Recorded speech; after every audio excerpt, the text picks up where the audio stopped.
Alors maintenant, une fois qu'on a fini nos montages et qu'on veut faire un peu de place sur nos disques, il existe dans Avid un outil qui est absolument génial, qu'on va trouver dans Tools, Media Tool, qui va nous ouvrir une jolie boîte de dialogue avec nos disques. Là en l'occurrence on n'a que le disque interne et le disque sur lequel je travaille, mais si j'étais sur plusieurs disques, j'aurais évidemment tous les disques. Je peux lui demander un seul projet ou tous les projets qui sont en cours. Là en dessous on voit Current Project, All Drive et All Project. Évidemment si je fais ça, ça me sélectionne tous les projets. Très important, ce qu'il y a en dessous.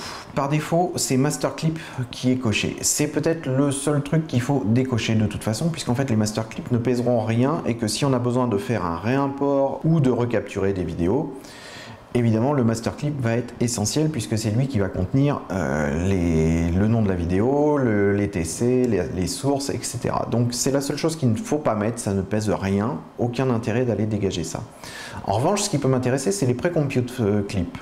Pourquoi? Tout simplement parce qu'en fin de montage, j'ai fait beaucoup de fondus, j'ai fait des picture in picture, certains ont été annulés, etc.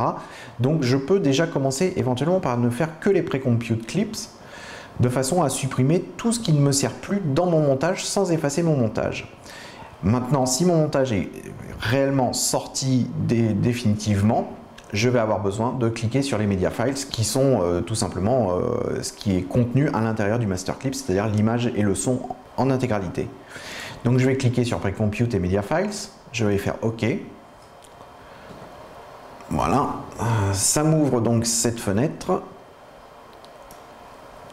Et là, je vais avoir absolument tout ce qu'il y a sur mes disques qui a été géré par Avid. Donc mes imports, mes Pre-Compute, etc.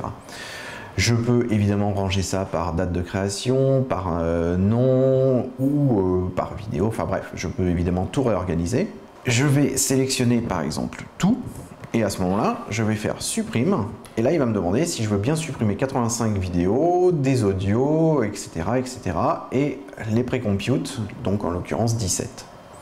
Bon, je ne vais pas le faire pour l'instant, mais si je faisais ça, ça fait un véritable très bon nettoyage et en plus on voit que pour les effacer, il faut quand même, ça peut pas être une erreur, c'est-à-dire je suis passé par l'audio tool, je lui ai demandé exactement ce que je voulais et ensuite il me demande encore si je veux l'effacer, donc c'est plutôt sécurisé.